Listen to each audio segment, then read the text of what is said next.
Shalom, saudara yang dikasih oleh Tuhan, kembali lagi bersama saya Samuel Panggabean. Saudara yang dikasih oleh Tuhan, hari ini kita memperingati Sumpah Pemuda.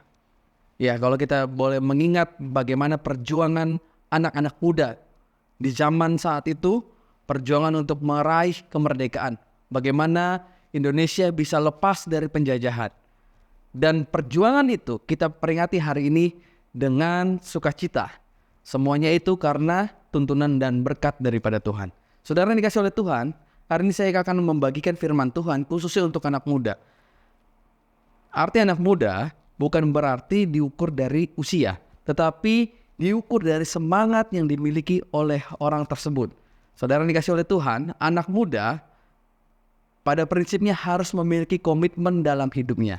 Maka dari itu, hari ini saya membagikan beberapa poin bagaimana kita sebagai anak muda mau mengambil komitmen hidup di dalam Tuhan. Yang pertama, saya mencatat bahwa anak muda harus berani berkomitmen untuk hidup kudus. Kalau ditanya apa itu hidup kudus, di sini saya mencatat bahwa hidup kudus artinya yang pertama adalah hidup dalam kesucian perkataan. Kalau kita buka dalam Efesus 4 ayat yang ke-29, di sana dikatakan, janganlah ada perkataan kotor keluar dari mulutmu, tetapi pakailah perkataan yang baik untuk membangun, di mana perlu supaya mereka yang mendengarnya beroleh kasih karunia. Jadi yang pertama saya mencatat di sini bahwa menjadi anak muda harus hidup kudus dengan suci perkataannya. Berapa banyak di antara kita yang setiap hari kehidupannya masih memperkatakan kata yang kotor. Perkataan yang kotor artinya adalah perkataan yang tidak sesuai pada porsinya atau tidak tepat pada sasaran yang dikatakan. Seperti kata-kata binatang yang tidak membangun, tidak memberkati, menjatuhkan seseorang, mematahkan semangat orang. Tetapi kata firman Tuhan dalam Efesus 4 ayat yang ke-29 tadi dikatakan, perkatakanlah perkataan yang membangun. Itu yang pertama. Yang kedua, bagaimana anak muda hidup dalam komitmen, dalam kekudusan, dia harus menjaga kesucian dalam perbuatannya. Kita buka Alkitab dalam Mazmur 119 ayatnya yang ke-9. Demikian firman Tuhan. Dengan apakah seorang muda mempertahankan kelakuannya bersih? Dengan menjaganya sesuai dengan firman-Mu. Saudara yang dikasih oleh Tuhan, sebagai anak muda, kita harus suci dalam perbuatan. Di sana dikatakan dalam Mazmur 119 ayat yang 9, seorang muda mempertahankan hidupnya bersih, hidupnya suci, yaitu dengan menjaga sesuai dengan firman Tuhan. Sesuai firman Tuhan artinya kita menolak keinginan daging, menghindari hawa nafsu, menghindari hal-hal duniawi. Kalau kita buka dalam Galatia 20, keinginan daging adalah pesta pora, kemabukan, hawa nafsu, dan sebagainya.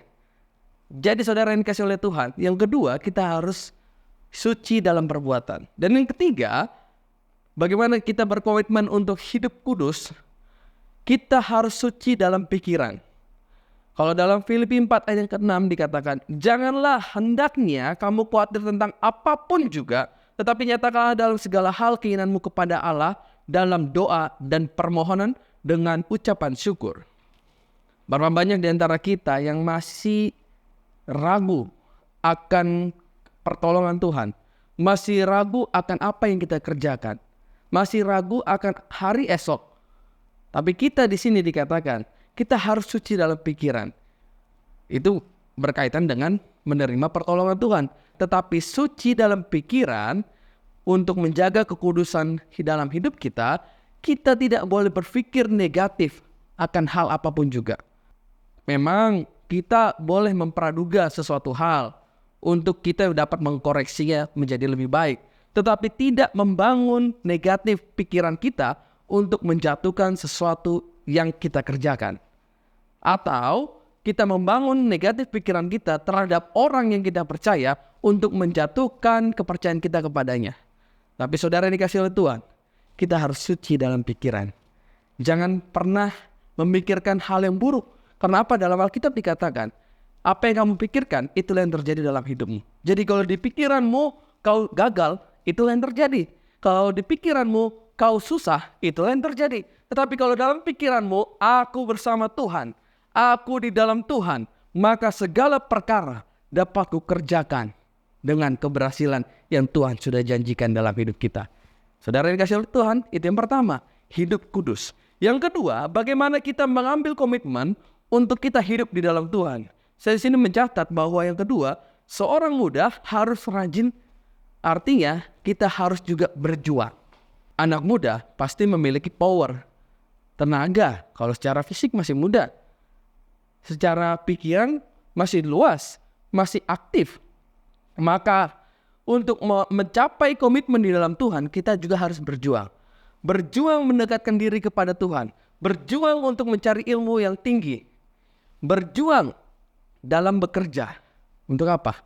Melihat pertolongan Tuhan dan berkat Tuhan yang Tuhan sediakan dalam setiap pekerjaan kita. Kita buka dulu dalam Amsal 12 ayat yang ke-27. Di situ dikatakan, demikian firman Tuhan, orang malas tidak akan menangkap buruannya, tetapi orang rajin akan memperoleh harta yang berharga. Kita lihat secara umum aja deh. Ketika kita melihat orang yang rajin bekerja, pasti dia berhasil. Kita lihat teman kita yang rajin belajar, pasti dia juara. Tapi kita lihat orang yang tidak mau berjuang, pasti tidak ada kemajuan dalam hidupnya. Tergenapi firman Tuhan bahwa kita sebagai anak muda, di hari ini ketika kita mendengarkan firman Tuhan ini, kita mau berkomitmen, kita mau berjuang dan terus rajin untuk menggapai sesuatu yang Tuhan kehendaki dalam hidup kita. Saudara yang dikasihi oleh Tuhan, dalam bekerja kita juga harus yakin bahwa kita tidak boleh khawatir akan apa yang kita kerjakan. Dalam Filipi 4 ayat yang ke-6 di sana dikatakan, janganlah hendaknya kamu khawatir tentang apapun juga, tetapi nyatakanlah dalam segala hal keinginanmu kepada Tuhan dalam doa dan permohonan dengan ucapan syukur. Firman Tuhan mengatakan, jangan kita khawatir, tapi kita menyatakannya di dalam Tuhan. Kalau kita sudah bekerja saat ini, semaksimal mungkin, semampu kita, dengan semaksimal dengan perjuangan kita, jangan kita khawatir. Ada beberapa anak muda yang berbicara kepada saya udah capek, saya udah cari kerja tambahan, saya udah kerja dengan maksimal, saya udah membangun relasi dengan baik, saya udah kemana-mana, tapi kok saya nggak cukup ya? Gimana nanti akhir bulan saya harus bayar kosan, saya harus kasih orang tua, saya harus bagi-bagi. Saudara dikasih oleh Tuhan, setiap manusia Tuhan sediakan porsinya masing-masing untuk menerima berkatnya. Berkat bukan hanya berbicara tentang materi, tetapi berkat juga adalah sukacita dan damai sejahtera dalam hidup kita. Makanya dikatakan dalam Filipi 4 ayat yang ke-6, di sana dikatakan kepada Allah dalam doa dan permohonan dengan apa? Dengan ucapan syukur. Maka ketika kita mau mengucap syukur, apa yang kita sudah kerjakan dengan semaksimal mungkin, dengan tangan kita serahkan sama Tuhan. Maka Tuhan turun tangan untuk menyempurnakan akan apapun yang kita kerjakan.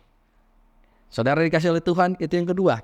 Bagaimana kita berkomitmen sama Tuhan. Maka yang ketiga, bagaimana kita mau berkomitmen dengan Tuhan selama kita masih muda, kita harus berdampak bagi semua orang. Coba kita buka dalam Matius 5 ayat yang ke-16. Di sana dikatakan, demikianlah hendaknya terangmu bercahaya di depan orang, supaya mereka melihat perbuatan yang baik dan memuliakan Bapamu yang di surga. Terangmu bercahaya. Kalau di sana dikatakan terangmu bercahaya, kita sebagai anak muda, kita harus berdampak terang bagi orang-orang yang ada sekitar kita. Kalau mungkin teman-teman kita hidup dalam kegelapan, hidup dalam dunia, kita tidak boleh terpengaruh, tapi kita berdampak untuk hal yang baik. Kalau teman-teman kita mengajak hal-hal yang negatif untuk menjatuhkan iman percaya kita, bahkan merusak hidup kita, kita harus tetap ada di jalan dalam Tuhan. Maka orang yang hidupnya tetap di jalan atau rule-nya Tuhan, dia tidak akan pernah jatuh. Dan pasti saya yakinkan di dalam kehidupannya ada keberhasilan yang Tuhan sediakan dalam hidupnya. Maka saya tutup firman Tuhan pada hari ini dalam pembacaan kita dalam Roma 8 ayatnya yang 28. Demikian firman Tuhan. Kita tahu sekarang bahwa Allah turut bekerja dalam segala sesuatu untuk mendatangkan kebaikan bagi mereka yang mengasihi Dia, yaitu bagi mereka yang terpanggil sesuai dengan rencana Allah. Maka saudara yang dikasihi oleh Tuhan, sebagai anak muda, bukan berbicara tentang umur, tetapi kita harus tetap muda dalam kekuatan iman percaya kita untuk terus berjuang menjaga komitmen di dalam Tuhan. Tuhan Yesus memberkati. Sampai jumpa di episode berikutnya. Shalom.